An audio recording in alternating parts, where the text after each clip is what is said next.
Karachi district city में bakery पे firing और 50 लाख भत्ते का मामला क्या था?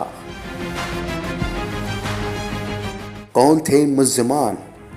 बेकरी पे फायरिंग क्यों हुई? 50 लाख का भत्ता तलब करने वाले मुल्जिमान कौन थे?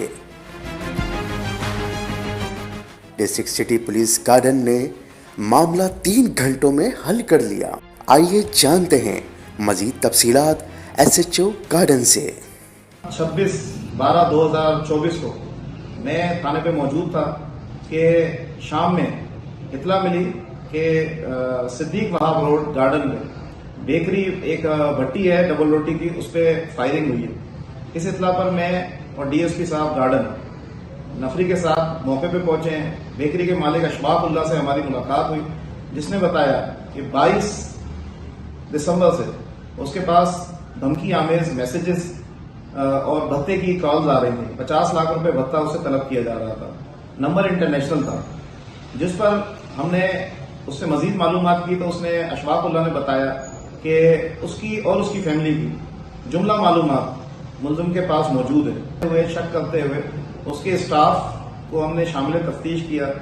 उन्हीं के स्टाफ में मौजूद एक शेरजान नामी मुल्जिम जो है वो हमने इसमें अरेस्ट किया, जिसकी जो है वो मजीद निशानदेही पर हमने इसके एक अशफाक उल्लाह का एक पुराना पार्टनर कमर शहजाद और कमरी उसको अरेस्ट किया।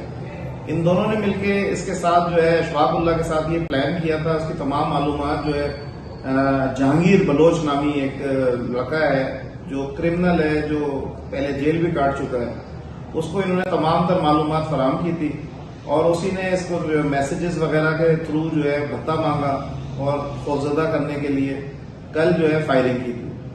इस मुकदमे को DSP साहब गार्डन और मैंने SSP साहब आरिफ अजीज साहब डिस्ट्रिक्ट सिटी की निगरानी में 3 घंटे के अंदर जो है ये मुकदमा हमने ट्रेस किया और मुल्जिमान को गिरफ्तार किया है। मुकदमा इल्जाम 363/2024 जुर्म दफा 384, 385, 324, 109, 34 थाना गार्डन पर दर्ज कर लिया गया है।